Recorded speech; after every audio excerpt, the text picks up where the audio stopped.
নমস্কার বন্ধুরা, আপনারা দেখছেন বাংলা খবর ইউটিউব চ্যানেল। বন্ধুরা, আমাদের এই চ্যানেলে আমরা প্রতিনিয়তই আবহাওয়া সম্বন্ধে খবর নিয়ে আসি। তো আপনারা যদি আপনাদের এলাকার আবহাওয়ার খবর প্রতিনিয়তই পেতে চান, তাহলে কিন্তু অবশ্যই আমাদের চ্যানেলটিকে সাবস্ক্রাইব করতে ভুলবেন না, আর সাবস্ক্রাইব করে বেল আইকনটা অল করে রেখে দিবেন। তো চলুন বন্ধুরা, শুরু করা যাক আজকের ভিডিওটি। আর জেনে নেই আপনাদের এলাকায় আজকে কবে কি রকম আবহাওয়া থাকতে চলেছে। বর্তমানে শ্রীলঙ্কার উপকূলের কাছাকাছি দক্ষিণ পশ্চিম বঙ্গোপসাগরে উপরে একটা নিম্নচাপ রয়েছে, যা পশ্চিম এবং উত্তর পশ্চিম দিকে অগ্রসর হচ্ছে।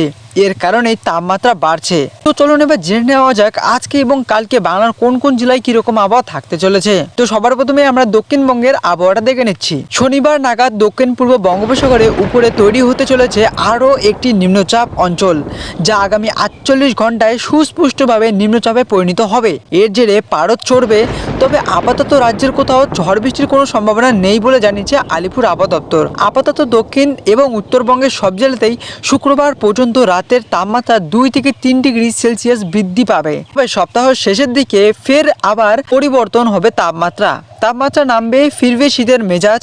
এদিকে আপাতত রাজ্যে তাপমাত্রা বাড়ার সাথে সাথে কুয়াশার সম্ভাবনা বাড়বে। তো আসুন এবার এক নজরেই উত্তরবঙ্গের খবরটা জেনে নিচ্ছি। উত্তরবঙ্গে শীতের আমেজ কিছুটা কমেছে, তবে শীতল হাওয়ার দাপট রয়েছে। তাপমাত্রা কিছুটা বাড়বে শুক্রবার পর্যন্ত। উত্তরের জেলাগুলিতে 1 থেকে 2 ডিগ্রি পর্যন্ত বাড়ার পূর্বাভাস রয়েছে। আপাতত বৃষ্টি হবে না উত্তরের কোথাও।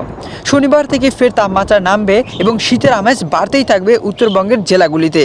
তো বন্ধুরা, আপনারা শুনতে পারলেন দক্ষিণবঙ্গ এবং উত্তরবঙ্গের আবহাওয়া কিরকম থাকতে চলেছে। মোটামুটি বন্ধুরা, সময় এসে গিয়েছে শীতের আমেজ ঢোকার। এই মুহূর্তেই ছোট্ট একটা নিম্নচাপ চলে এসেছে, তবে এটা দিয়ে কোনো বৃষ্টিপাত হবে না, যার জন্যে একটু শুধুমাত্র তাপমাত্রাটা বাড়তে চলেছে।